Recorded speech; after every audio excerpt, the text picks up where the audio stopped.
So this is our chair. I copied it off some idea on the internet. I'd seen it somewhere before. You just fit it together like that, and then you sit on it. So it consists of two V's basically. So those two V's, that's the seating part, and then that part is to support the seat. So it's four about a meter long ones, 1, 2, 3, 4, 5, 6, 7, 8 of the shorter half meter or so sticks. Well, hello all. I have these sticks lying around and I thought I want to convert them into a chair.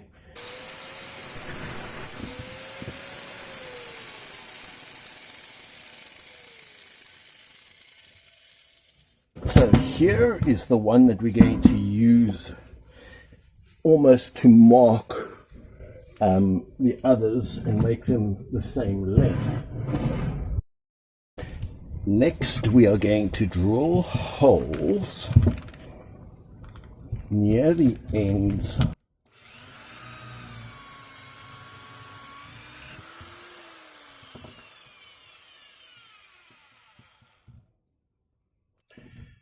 and we're going to pull out a nail through here. One of these nails that have got a kind of ridges on them, used in roofing.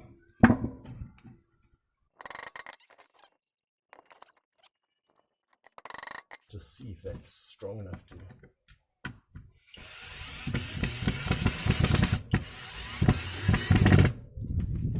So push that really hard down. Don't want it jumping around.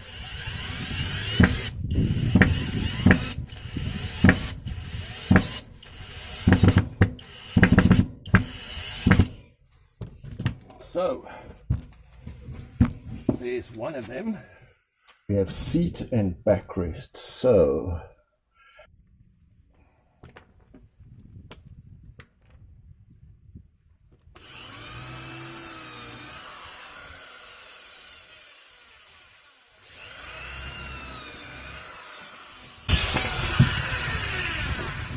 that didn't feel like the strongest piece of wood. Anyway, let's give it a go. We can always swap it out.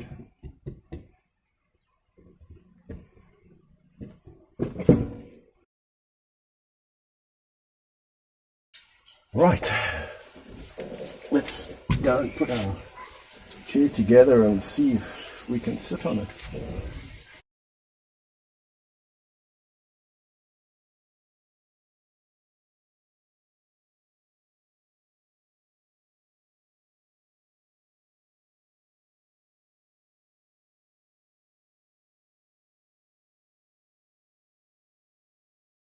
Right,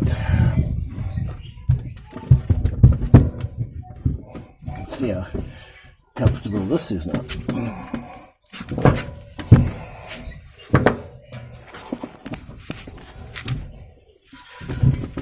Oh wow, that's exceptional. That is exceptionally comfortable. My word. Wow, that is a beautiful chair.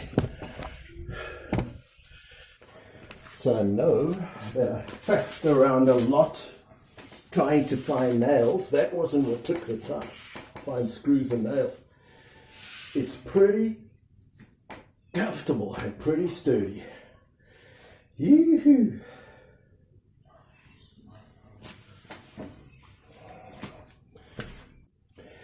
So this is our chair.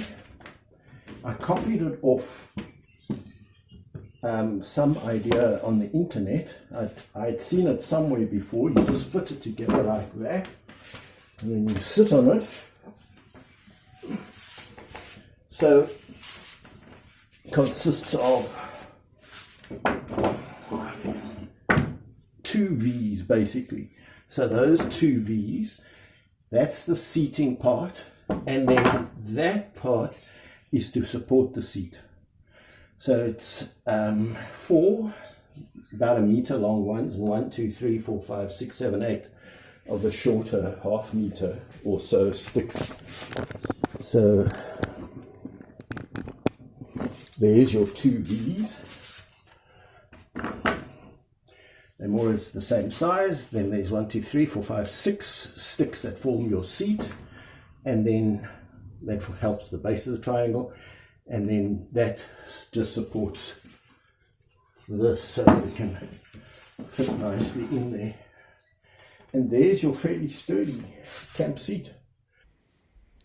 Have a look at the survey that was done. South Africa finished a stone last in mathematics and science.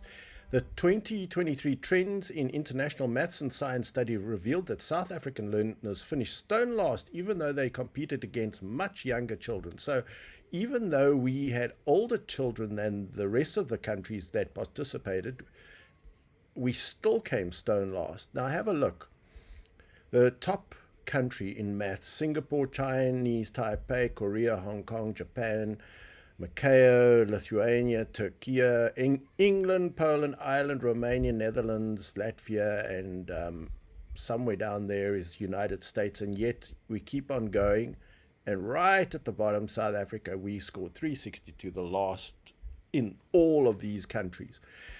Now in science, we did even worse. Again, you can see Singapore, Korea, China, Turkey, there's England, Poland, Australia, Hong Kong, there's the United States, 532. Now we go down all these countries: Albania, Qatar, Georgia, Oman, Jordan, and here we come to South Africa. 308 was the average score of our South Africans. So we are last in maths and science in these out of these 64 countries that participated in this poll. So South Africa does badly in maths and science.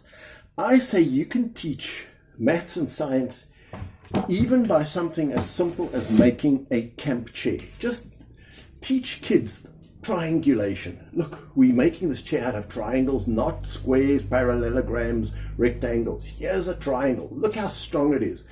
It can't collapse. It cannot. It's a super strong shape. We're teaching that if the more slats you have, we could teach pressure. The more slats you have on your chair, the less pressure on your bum. Why? Because, and teach the reasons. That's not what I'm trying to do right now. So you've got triangles, you've got pressure on the backside. You've got, just look, I put one pole here and one pole here, so that when we sit on this chair, look, there's a turning force. It's pushing against this pole. It wants to push that pole up and this pole down. And try to pull, if this pole was on this side here, as it pulled up, it would try to pull this pole off. So we are teaching that this is acting against the rotational force that way, and this, putting the pole here, is acting on against the rotational force downwards. And just there's so much science even in the simple chair, and the fact that this pole is put on the back of the backrest and this is put on the front of the backrest, and if they were both on the same side, you would just pull the one pole out. It would have no mechanical advantage. So we are teaching mechanical advantage. As I say, I'm not trying to teach in this particular video, but, and what have we done? So we've shown them that science is practical. We've got two triangles, super strong chair.